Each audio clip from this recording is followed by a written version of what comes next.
ମୁଁ ଗୋବିନ୍ଦପତି କହୁଛି, ଜିଲ୍ଲା ସେବକ ସଂଘର ସଭାପତି।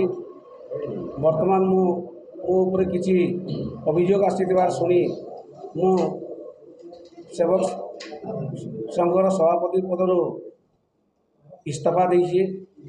ଆଉ ମୁଁ ଚାହୁଁଛି, ଆମେ ସମସ୍ତେ ଚାହୁଁଛୁ ଯେ ଯେଉଁ ପ୍ରମୋସନ୍ ଅର୍ଡ଼ରଟା ହୋଇଛି ସେ ତାକୁ ଲାଗୁ କରାଯାଉ।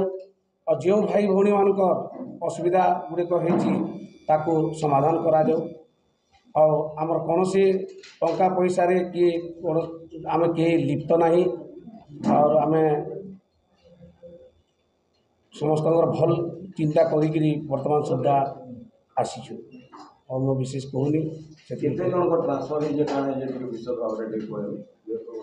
ଆମର ପ୍ରମୋସନ୍ ହେଇଛି 37 ଜଣଙ୍କ, ଆଉ ସବୁ ହେଇକିରି 171 ଲୋକ ଟ୍ରାନ୍ସଫର୍ ହେଇଛି।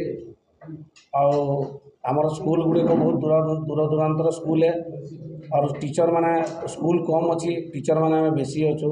ଏହି ସମସ୍ୟା ସବୁବେଳେ ଏମିତି ରୁହେ। ଏହା ବର୍ତ୍ତମାନ ବି ହୋଇଛି।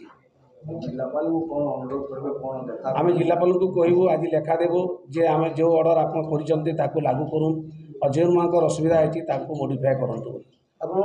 ପ୍ରମୋସନଟା ରଦ୍ଦ ହେଇଛି ଯେହେତୁ ସୋମବାର ଦିନ ଝାଡ଼ବନ୍ଦରେ ଗ୍ରିଭାନ୍ସ ଥିଲା। କିଛି ଆଜ୍ଞାମାନେ ଯାଇକି ଏ ଟ୍ରାନ୍ସଫର ଅର୍ଡ଼ରକୁ ବନ୍ଦ କରାଯାଉ ବୋଲି କହିଥିଲେ। ଏବେ ଆପଣଙ୍କ ଷ୍ଟାଣ୍ଡ କ'ଣ ରହିବ? ଏବେ ଆମେ ସମସ୍ତେ ଯାଇକି ଜିଲ୍ଲାପାଳଙ୍କୁ କହିକି ଆମେ କାଲି ସମସ୍ତେ ଜଏନ୍ କରିବୁ।